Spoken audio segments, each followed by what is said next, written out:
Hey guys, welcome again for another episode of Bon Telter channel.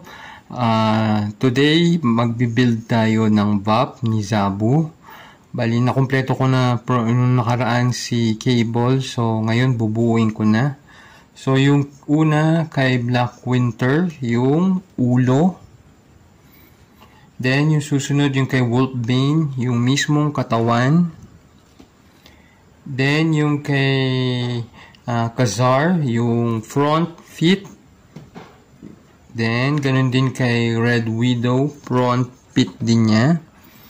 Left and right lang yan. Then, kay Icarus, yung likod na bahagi ng paa. Then, last but finally, si Cable, yung last na review natin. So, yan naman yung likod na paa din, left and right din.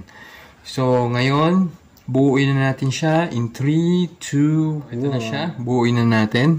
Kunin ko lang yung ulo at yung katawan ni Zabu. Dikitin. Okay. Then, susunod yung dalawang paa sa front.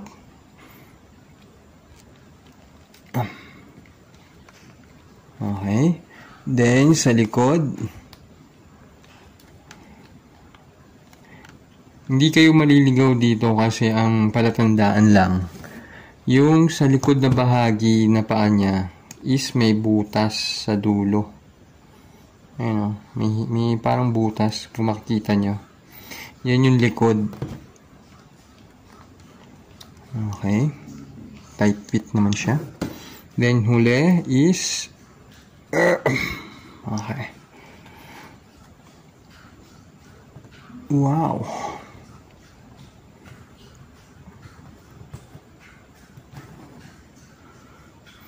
Yan si Zabu. Kompleto.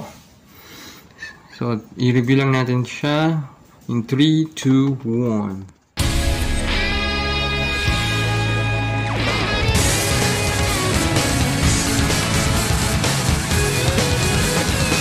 Okay, we're back. Ito na si Zabu. Yung VAP na binuo natin. So, tingnan na natin siya.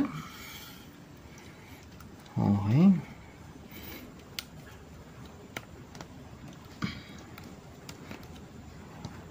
So, malaki rin pala siya pag nakatayo. Diba? Yung articulation niya, nakakatingala siyang ganyan. Nakakayuko lang siya ng ganyan. Hindi masyadong ano. Pero, ang maganda rito, nabebend siya ng ganyan. Ng 360. Yung jaw niya, nabubuksan. Diba? Then, yung sa neck niya nagagalaw. Tapos, pati yung mismong banda rito, may secondary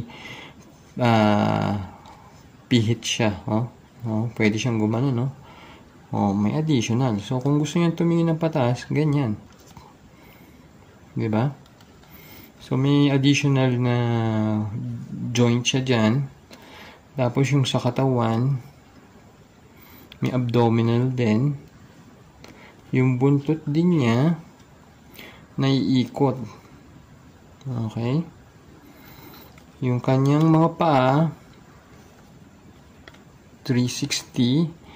Then, may elbow ba to o ni yata ni. Then, yung kanyang paa. Okay. Nakaka-split ba siya?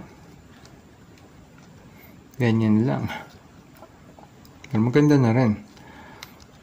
Diba?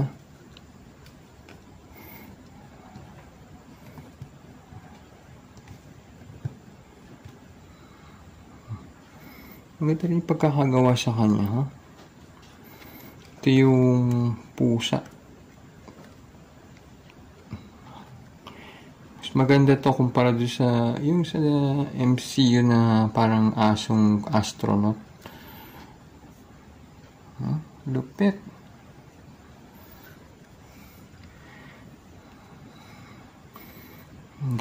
Maganda yung pagkakagawa sa kanya.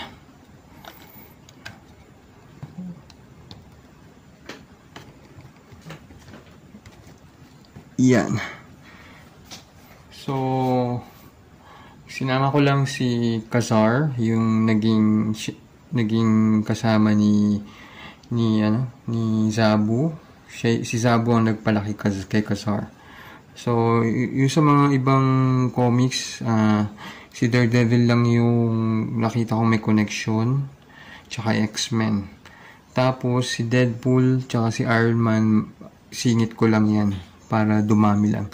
Pero sa Savage Land, kasama nila si Sauron. Okay? Kung titignan mo, heavy, ano na rin to, rare na rin tong si Sauron eh.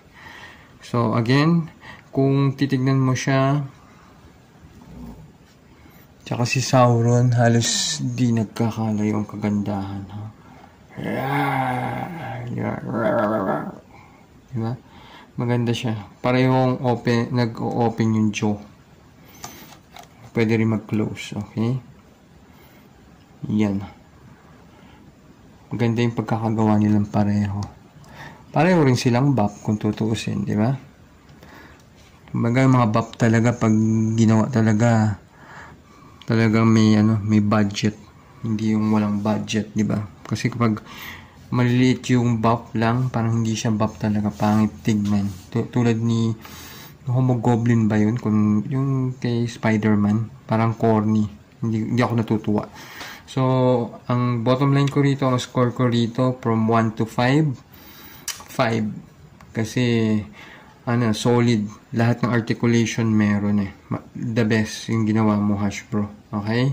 So, again, isusunod natin yung comparison in 3, 2, 1.